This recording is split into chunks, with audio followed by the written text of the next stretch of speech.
It's not always fun and games for first responders. 05 Central, you show me in pursuit. But sometimes it is. Oh my God, he's not wearing pants again. Sometimes it's dangerous. Flipping around, look out, look out, look out. Sometimes it's not. Antler Boulevard for a snake in a house. And sometimes it's just plain stupid. Chihuahua in his lap on a lawnmower. This is the stupid side of first response. Dispatch, do I really have to go to that? This is Code 0.5. Come in 0.5. Hey guys, Jason with Victory Brand Studios. That's where we're at.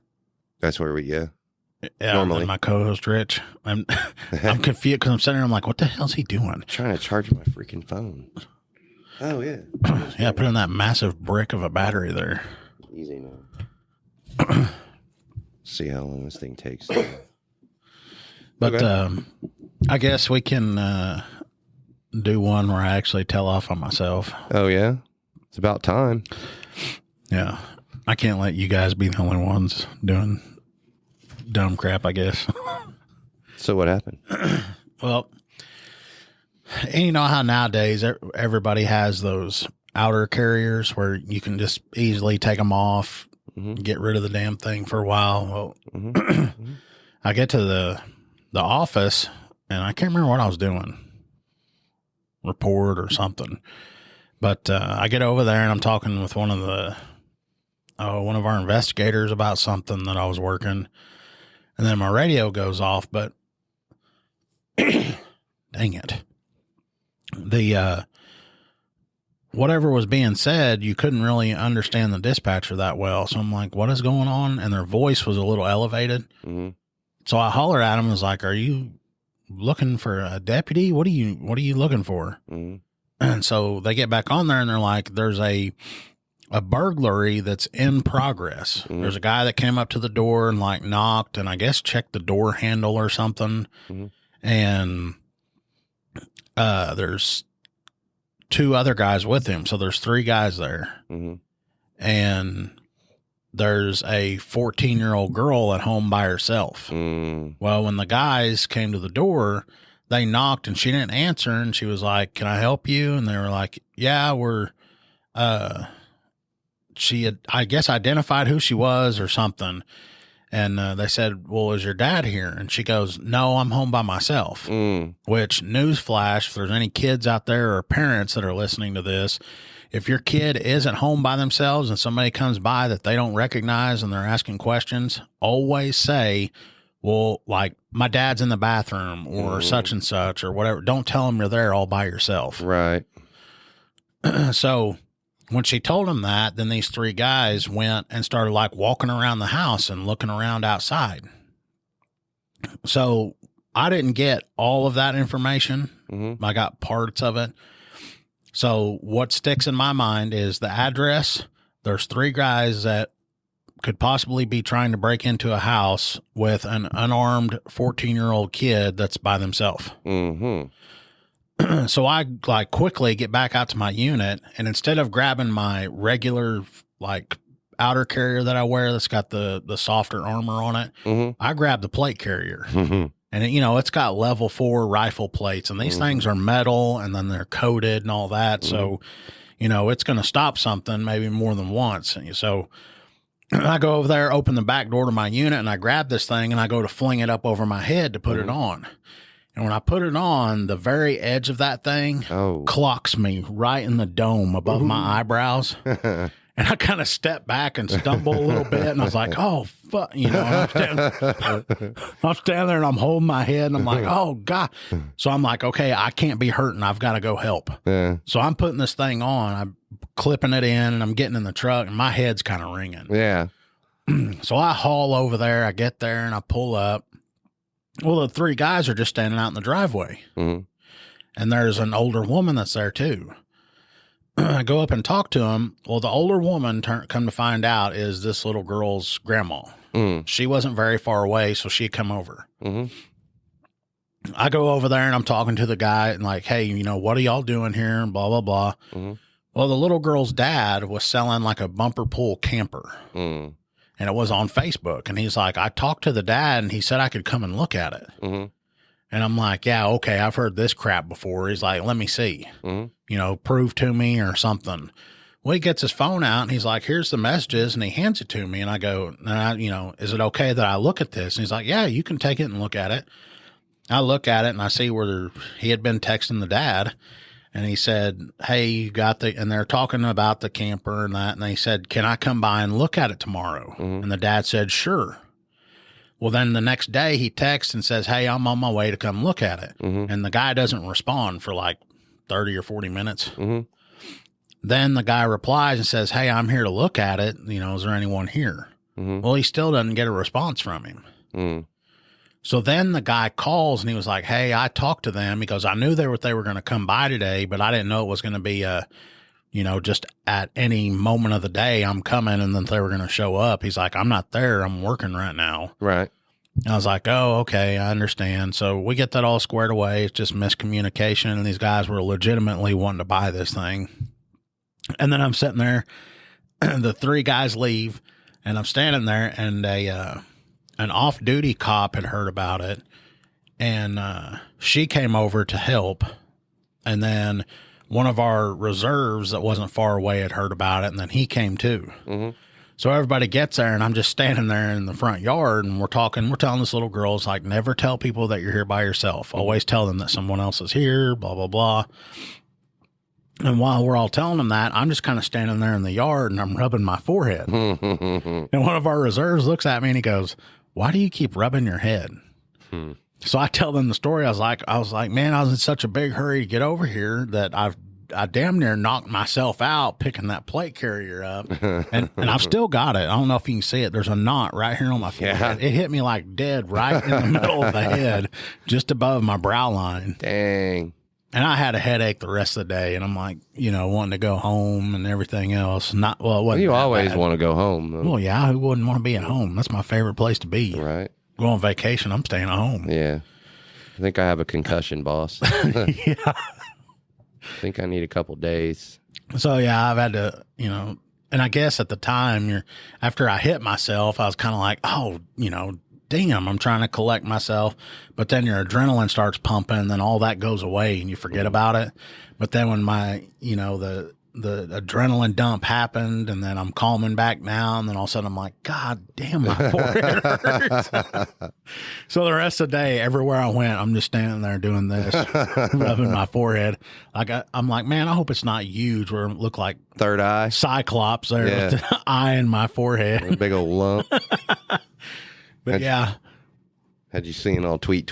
But yeah, and then the family, the people that were around was like, oh, we appreciate this. So y'all got here because we did. And matter of fact, I wasn't very far away. We all got there like super quick, and they were, appreciative of us responding so fast. And, but I was like, dang, yeah. And I told the lady standing there, I was like, yeah, and I kicked my own ass just trying to get here.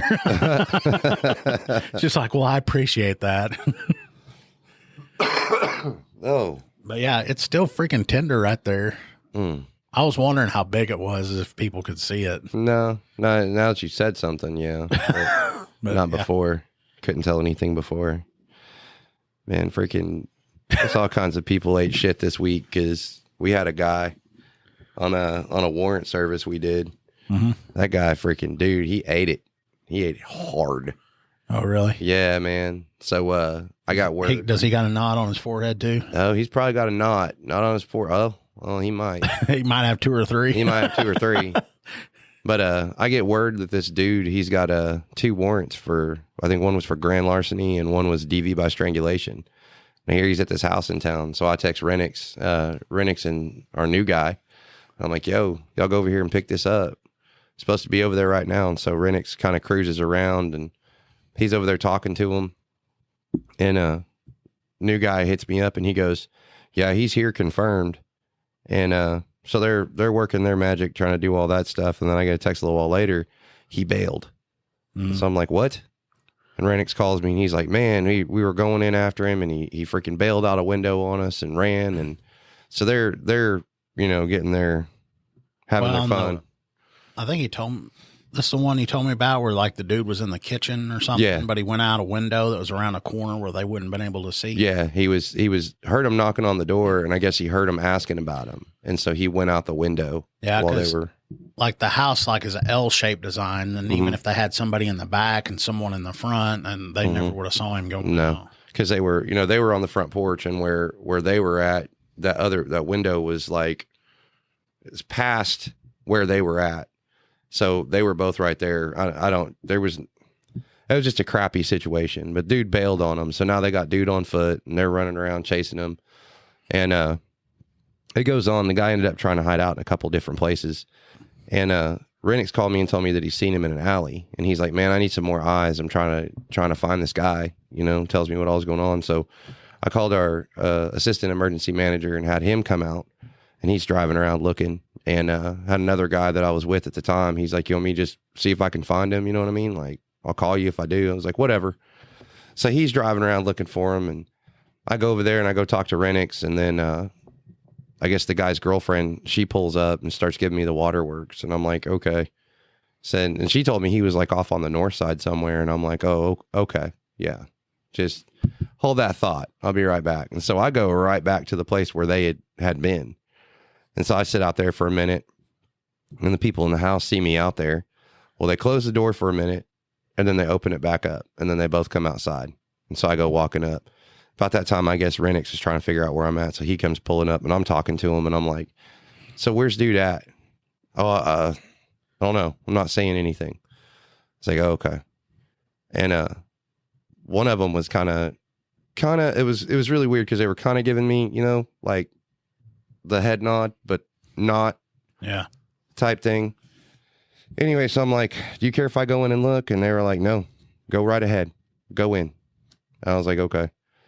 And so Renix shows up, and we go through, and when I walk in, I'm like, "Come on, bro. Just come out. I know you're here." And nothing, it's quiet. So we clear the house, and Renix is standing there, and he's like, "Yo," he's like, "You think he bailed again?" I'm like, "No, there's no windows open." And he's like, "Well, where's he at?" I was like, "Please, God. It's me again. Don't let this happen." And their little back history, I'd had another guy that I was looking for at the same place, and he had bailed up in the attic, and I opened this door, and there's like a crawl hole up there. Well, there's crap all over, trampled on, like you can tell somebody scrambled up to get up there, and I was like, great, this dude's in the attic on us. Ernix is like, "No shit." I was like, "Yeah."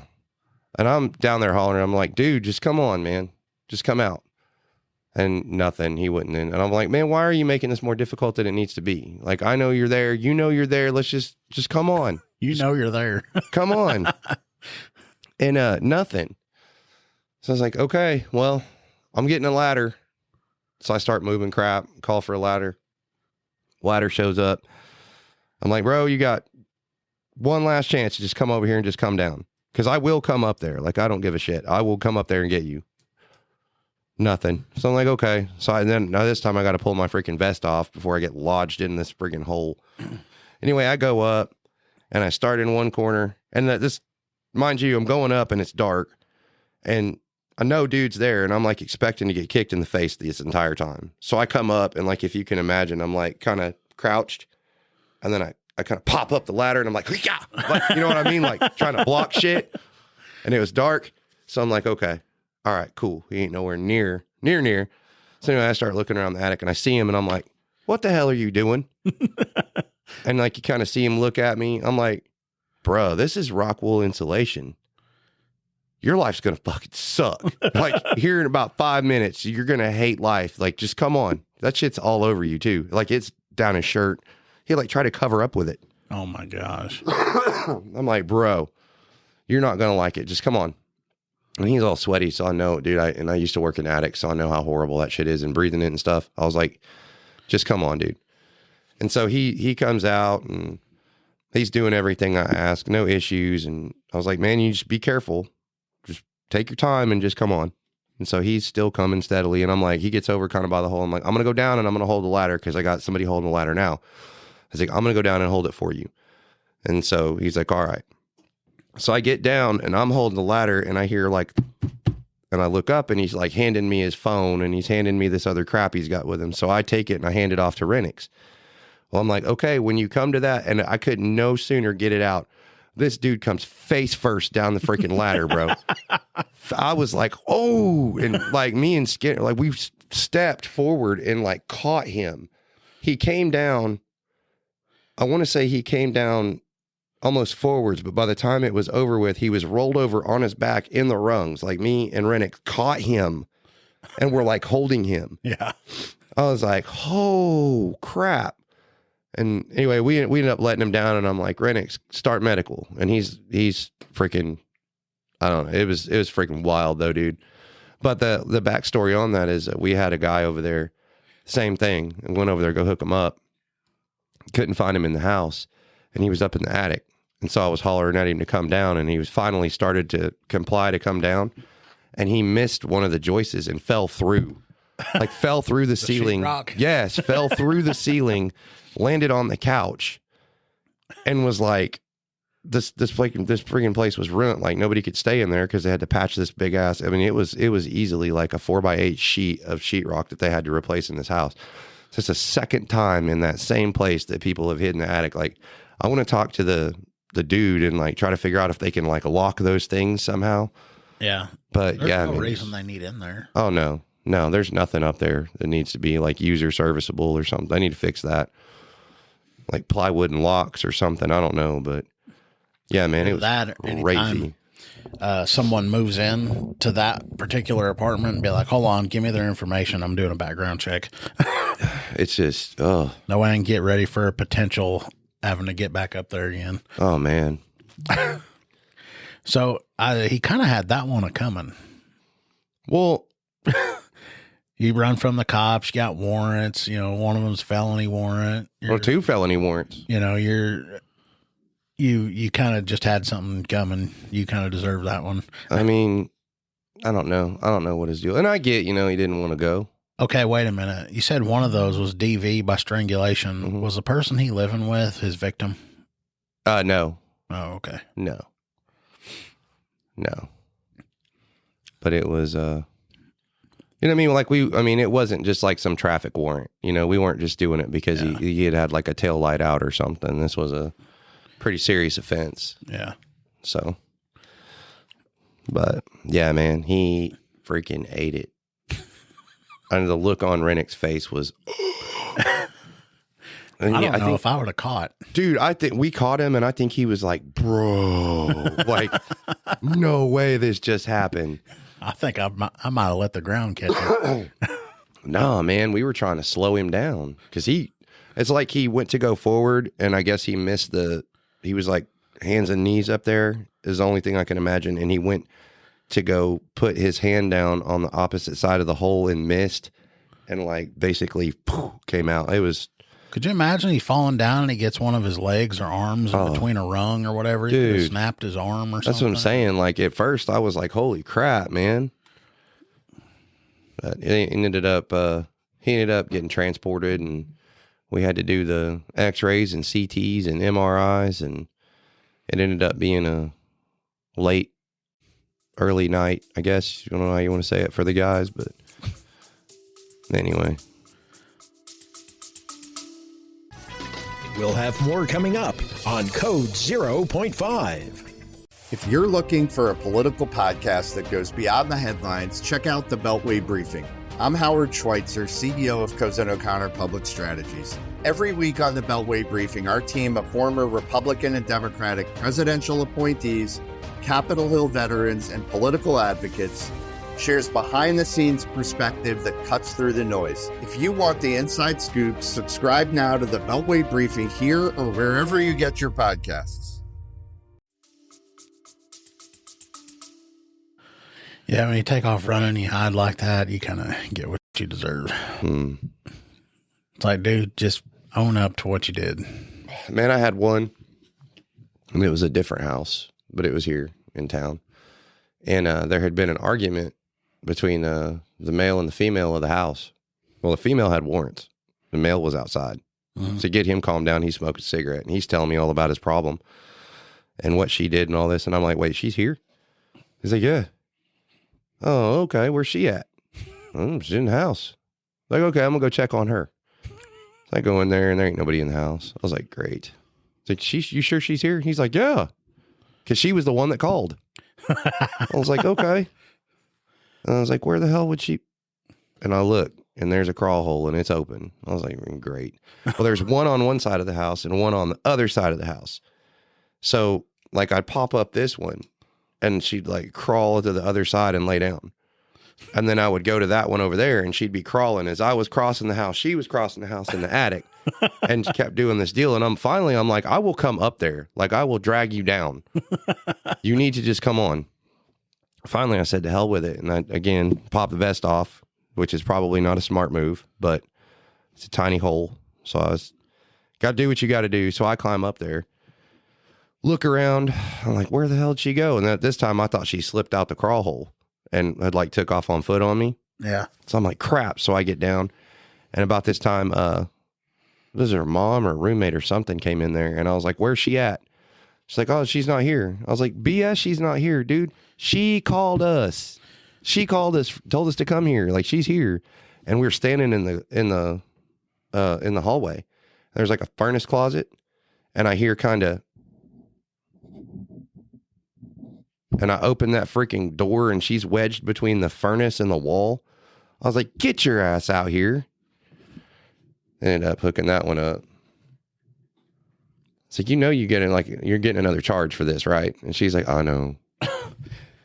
They're having an argument and getting into a fight or whatever, and you're like, oh, don't worry, dude, I'm going to fix this one. Yeah. I won't have to deal with her at least for the rest of the night. Yeah. Y'all are going to be separated. Then, of course, she was mad. Why? Because you got her? Yeah, she was mad because she went to jail, but she had a warrant. He didn't have a warrant. She had a warrant. But I called you. Yeah, but you got warrants. I can't just not. You know what I mean? Like, I don't know. Yeah. I always thought that was something you just see on cops, people friggin' hiding in attics, and yeah, that was something they did for TV. No, it's a real thing. He looks engrossed. Yeah, I'm reading some of my traffic stuff. It's something that I didn't know about. What you got? Well, and this won't really apply to most people that are listening. This ain't legal advice, and this is, and we ain't attorneys. It says certain vehicles to be equipped with flares and other emergency equipment. Mm-hmm. Flares. I got flares. It says no person shall operate any truck, bus, truck tractor, or any driveway, tow-away operation upon any highway at any time unless such vehicle is equipped with emergency equipment, including but not limited to reflectors, flares, fuses, flags, and fire extinguishers. Wow. That's for every vehicle on the road? Yeah. It says trucks, buses, truck and tractor. Oh, commercial vehicles. And then any drive-away or tow-away operation. So a school bus or like a Greyhound bus. Mm-hmm. Oh, it's including but not limited to. Has to have reflectors, flares, fuses, flags, and fire extinguishers. I didn't know. But that's something we don't deal with a lot. No.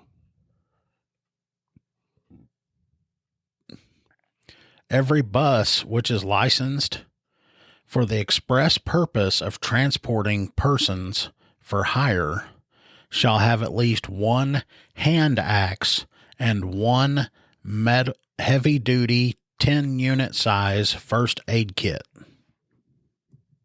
Hand axe? Yeah. Transporting persons for hire. What are you going to do with a hand axe? I don't know, like breaking out of the bus? I guess. Busting windows out or something? I don't know. I've never heard of that. It says obscure. I want you to go pull a school bus over and say, I need to see your hand axe. Oh yeah, no. You're going to shit if the guy leans over and picks one up and shows Probably it got to you. one. It's a machete. That's crazy. Never pulled a bus over before. Have you? No. I know Major was telling us one time about he lucked up that, well, there was an accident and it involved a school bus. Oh, man. It wasn't like major, but you know, on the accident report, you have to put the vehicle. Say it was loaded. It was loaded. He hated life. Yeah. He said that sucked. I got our stupid criminal. This one you'll like. Well, Okay. probably not like. But Is it going to be as good as the wife narking on her husband? no, I doubtful, but it's probably going to set you off. Robbie Rose lost his first place medal and was charged with a felony after it was discovered that he cheated in a Texas fishing tournament by stuffing a 1 pound weight down the throat of a bass he'd caught. Officials became suspicious when they placed Rose's fish in a tank and it sank to the bottom. Dumbass. Yeah. Oh, that, there's a walleye tournament, or maybe it was a bass tournament. There was a team that had been doing that crap too. They weren't sticking like a pound. They were putting like 4 or 6 ounces in each fish. Mm. And the guy at the tournament ended up cutting the fish open, and he was pulling out like 6 to 8, 10 ounces of weights out of these guys. Mm. But yeah, those 2 guys got charged too. Was it the ones recently? Yeah. Yeah, I remember hearing about it. There's a lot of fishing people that were pissed. Did you know, like on the pro bass tour, those guys have to submit to polygraphs? Really? Yeah. About Some of them talk about how they've had to do it like 2 or 3 times in a season.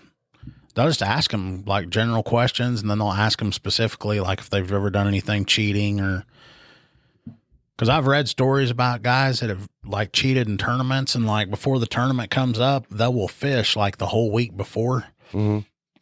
And they will get like it's like a wire mesh cage, Mm-hmm. and they will keep all the fish in it, and they will sink them in an area of the lake. Mm-hmm. And then when it comes tournament time, they'll go over there and pull that storage container up that has these fish in it, and then they'll put them in their boat. Mm. Yeah. How do they not die? I don't know. I guess it keeps turtles from getting them too.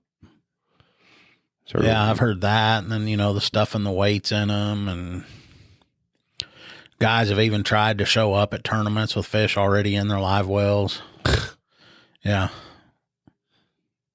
So, don't you hate it when you suffer a heart attack and think you're going to die, so you confess to a 17-year-old murder only to find out you're not going to die and then get sentenced to life in prison? Oh, Yeah. So does James Washington of Nashville, because it happened to him. Yeah. And you can use all that stuff as evidence. Yeah. Callie Ruff of Middleton, Ohio, was picked up for shoplifting from a Dollar General store with her 2 young children in tow. Among the booty was a book, 101 Ways to be a Great Mom. I'm taking it that wasn't one of the ways. No.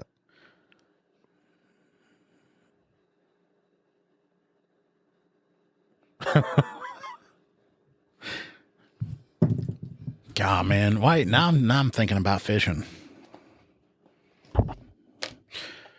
I'm about to tell off on myself. Let's see. Wait a minute. Let me look this up. I need to figure out when this one's coming out. What's that? This one right here? Yeah. Uh-oh. Yep. I took a couple days off from work. Uh-oh. And because, at the end of March and in April is about the time that the bass are going to be moving up, start spawning. You can catch some tanks. Mm-hmm. Oh, yeah. It's on, is it? Oh, it's going to be on. So you've already done this by the time this comes out. I will be in the middle of it when this comes out. And the wife doesn't know that I took off a couple of days. She'll be like, what? She'll be like, why aren't you at work? Where are you? because we've got that Live 360. She'll be able to look and she'll be able to see my location, and I'm going to be in the middle of some body of water somewhere. She's going to be like, "So I take it you didn't go to work today?" Is that how she normally finds out? What are you doing? Jason Kent, are you fishing? No. Oh. I took a wrong turn waiting on a tow truck. I've been out fishing before, and she'd be like, "Are you fishing?" And I'd be like, "No, I'm being taken against my will." Yeah. Pirates got me. Yeah. Being held captive. They're making me walk the plank, woman. I got to go. All right. Well, we're going to get out of here, y'all. Thanks for listening. Later.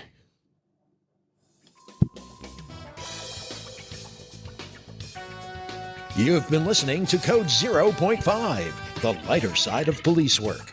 If you have ideas or suggestions for our show, we'd love to hear from you.